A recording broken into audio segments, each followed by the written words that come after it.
सत्यानन्दचिदात्मने सर्वान्तरात्मने श्रीमद् वेङ्कटेशाय मङ्गलम्। स्वतः सर्वविदे सर्वशक्तये सर्वशेषिणे सुलभाय सुशीलाय वेङ्कटेशाय मङ्गलम्।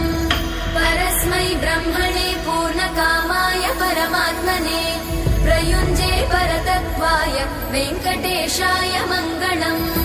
आकालतत्त्वमशान्तमात्मनामनुपश्यताम् अतृप्त्यमृतरूपाय वेङ्कटेशाय मङ्गलम्।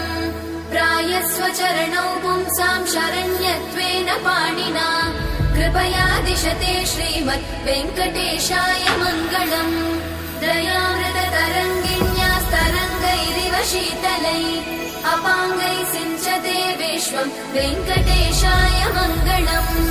स्रग्भूषां